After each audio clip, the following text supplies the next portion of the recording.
Welcome to the Explainer Young Professionals. Go ahead and lace up your gloves because we are getting ready for some bare-knuckle financial fighting. If you've ever felt like building wealth is this insanely complicated, stress-inducing puzzle that you're just not cut out for, well, you are in the exact right place.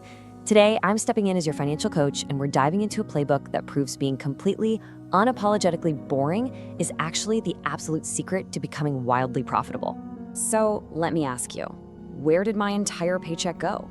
It's a terrifying feeling, right? I mean, you finally land that good job, you get that regular paycheck for the very first time, and you feel flush for about a minute.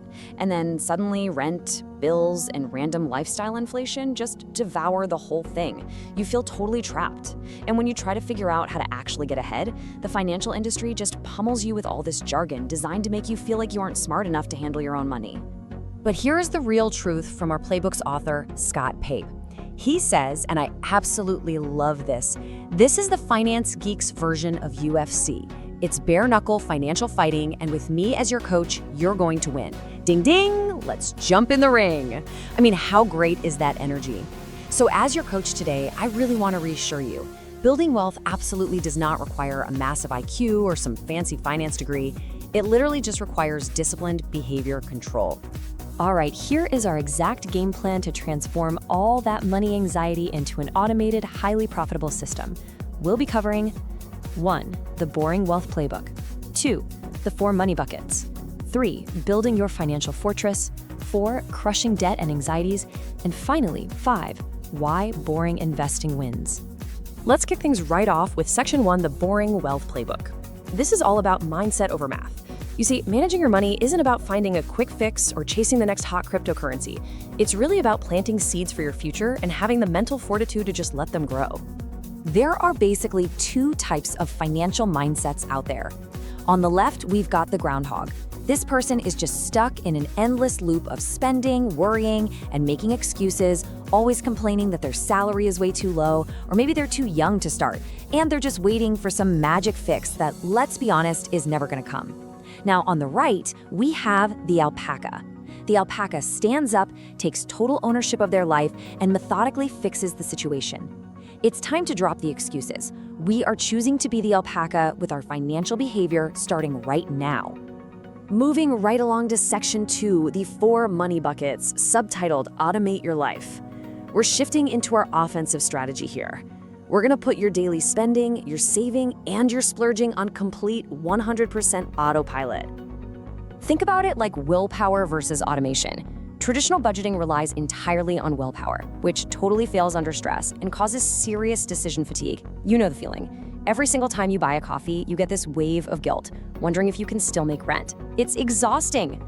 Automation, however, works consistently. It completely removes that guilt and makes financial discipline completely effortless. You really don't need strong willpower. You just need a strong automated system. So how do we actually set up that automated system?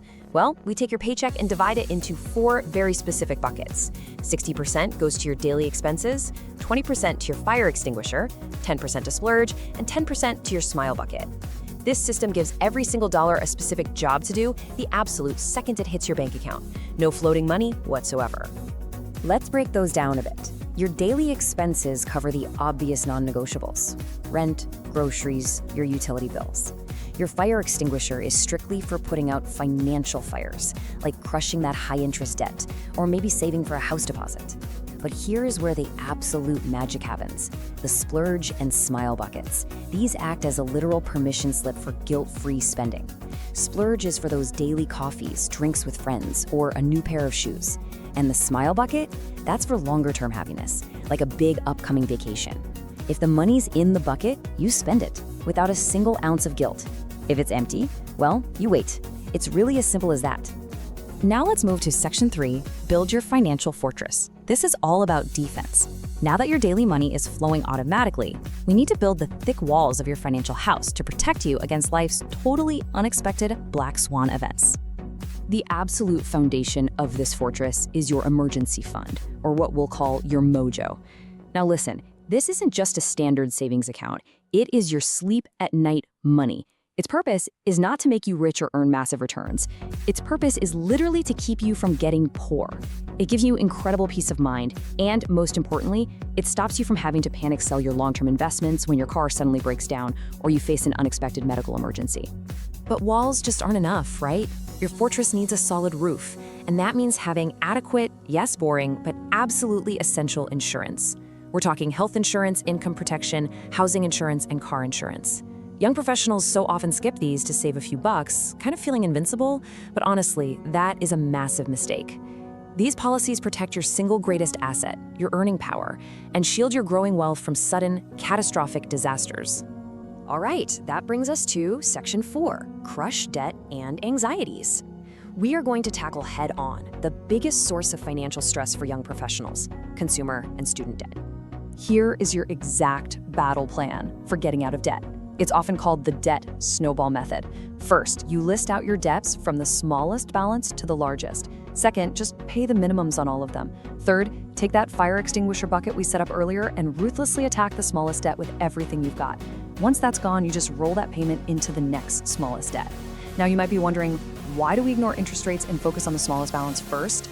Because personal finance is deeply, deeply psychological. Knocking out those small debts first builds this unstoppable momentum. It keeps you fired up and motivated to win the whole war. And look, as your coach, I gotta deliver a little bit of tough love right here. Stop paying the stupid tax. Seriously, trying to keep up with your peers by financing a lifestyle you can't actually afford and paying 18 to 24% interest on it, that is secretly stealing your future wealth. If you cannot pay the full balance on your credit card every single month, cut it up today. Actually, literally get the scissors right now. There is zero middle ground on this.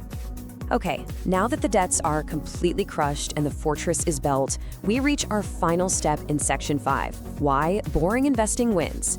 This right here is your ultimate offense. This is where we actually let your money grow through simple, incredibly boring investments. Think of your investments kind of like planting an apple tree today. You wouldn't plant a tiny apple tree in your backyard and then go out and dig it up the next week just to see if the roots are growing, right? No! You water it, you leave it alone, and you simply trust the process.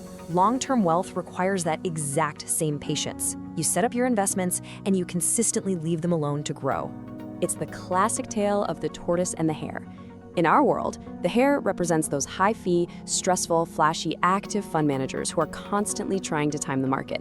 But the tortoise, that represents low-cost, incredibly boring index funds, which really just means buying a tiny slice of all the top companies so you essentially own a piece of the entire stock market. The financial industry desperately wants you to believe you need a genius to manage your money. You don't. The tortoise, just slowly and consistently tracking the whole market, wins the race almost every single time. And why does the tortoise win? Are you ready for a truly staggering number?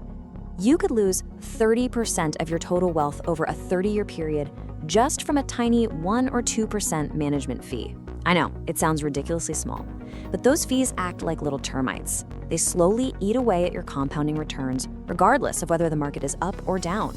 This is exactly why choosing low-cost index funds is the absolute ultimate wealth-building hack. And the way you buy these index funds is through a really simple method called dollar cost averaging.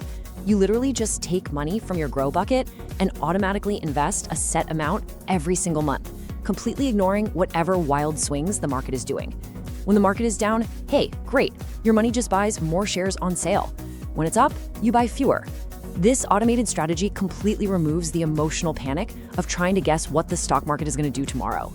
Which brings us right to the core philosophy of investing. Time in the market matters, timing the market doesn't. It is absolutely not about jumping in at the perfect moment. Let me let you in on a secret. The perfect moment doesn't exist. It's simply about setting up that automated system, controlling your behavior, and staying in the game for the long haul. Finally, I really want to leave you with this provocative question to think about. What does enough mean for your own future? Because building wealth isn't just about accumulating massive piles of cash just so you can say you have it. It's about buying back your time, securing your peace of mind, and earning the actual freedom to live life entirely on your own terms. So, young professionals, go set up your buckets, build your fortress, and embrace the incredibly profitable power of being financially boring. Thank you so much for joining me on this explainer, and I'll catch you next time.